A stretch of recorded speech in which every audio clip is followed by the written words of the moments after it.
You will never be let down by anyone, more than you will be let down by the one you love most in the world. It's how gravity works. It's why they call it falling. It's why the truth is harder to tell every year. You have more to lose, but you can choose to bury your past in the garden beside the tulips. Water it until it's so alive, it lets go, and you belong to yourself again. When you belong to yourself again, remember, forgiveness is not a tidy grave. It is a ready, loyal knight kneeling before your royal heart. Call in your royal heart. Tell it bravery cannot be measured by a lack of fear. It takes guts to tremble. It takes so much tremble to love. Every first date is a fucking earthquake, sweetheart. On our first date, I showed off all my therapy. I flaunted the couch where I finally sweat out my history. Pulled out the photo album from the last time I wore a lie to the school dance. I smiled and said, that was never my style. Look how fixed I am. Look how there's no more drywall on my fist. Look at the stilts I've carved for my short temper. Look how my wrist is not something I have to hide, I said. Well, I was hiding it. The telephone pole still down from the storm. By our third date, I had fixed the line. I said, listen, I have a hard time. I mean, I cry as often as most people pee, and I don't shut the door behind me. I'll be up in your face screaming, Seattle's too rainy, I'm never going to be able to live here, I sobbed on our fourth date. I can't live here. In my body, I mean. I can't live in my body all the time, it feels too much. So if I ever feel far away, no, I am not gone.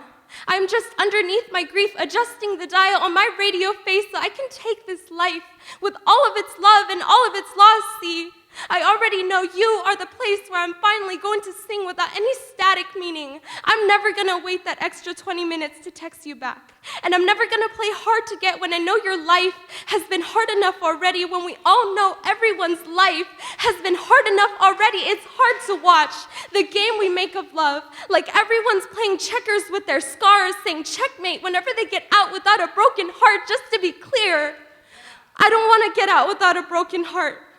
I intend to leave this life so shattered there's gonna have to be 1,000 separate heavens for all of my separate parts, and none of those parts are going to be wearing the romance from the overpriced vintage rack. That is to say, I'm not going to get a single speed bike if I can't make it up the hill. I know exactly how many gears I'm going to need to love you well, and none of them look hip at the hot coffee shop. They all have God saying, good job, you're finally not full of bullshit.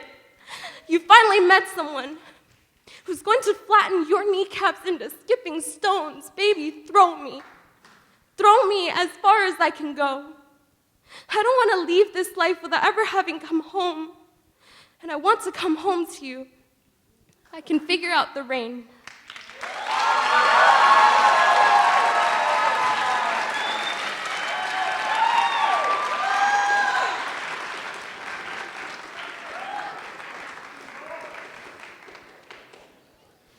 And my response is entitled Three-Roomed Heart. My heart is a 3-room apartment. I haven't locked the front door in ages. The welcome mat is already so worn out from the visitors who come and go and take what they need. They left ripped notebooks and burnt pictures on the floor. They left melted candle wax and handwritten letters on the table. They left my garden plagued with dandelions. When we first met, my apartment was packed with items reminiscent of people who don't visit anymore. On our first date, we sifted through those remnants. They told of the lines on my forearms and hips, the calorie counting, and Friday nights spent home alone with loneliness. I wanted you to clean the mess in my heart. I know it's hard to hold someone's life in your hands, but you have the most precise fingers. Your fingers never rest when there is something to tinker, so stitch me up. You mended my heart. You sealed my wounds with kisses and rubbed away bruises every day. Your hands reach for the duster and pan, and I watch you create piles of my wreckage. You gather lost buttons, social anxiety, and strands of hair. I wanted to help, but my heart was too familiar with the mess. I knocked the dustpan out of your hands, the buttons and hair tumbling back onto the floor. I'm not used to someone cleaning up after me. I'm not used to someone staying. I'm used to accusations of romanticizing sadness and combing through the clutter. I'm used to rain boots by the front door and buckets collecting rain from roof leaks. It's been raining for 2 years and I am tired of the rain. But this is my hurricane. This is neediness when I wanted to be independent. I blamed you for being here when I pushed you away, so now dust settles on your empty seat. Your absence is a visible void among the rubble.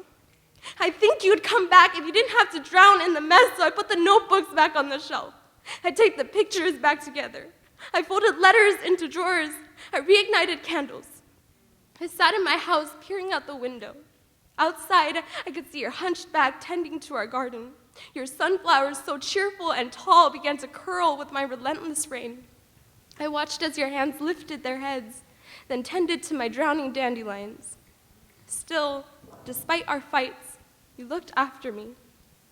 I realized I had been selfish, and I never wanted to wear selfishness like a badge. When I finally visited your apartment, the door was locked. When you let me in, I saw your chaos, the debris scattered around your house just like mine. My hands reached for the duster and pen.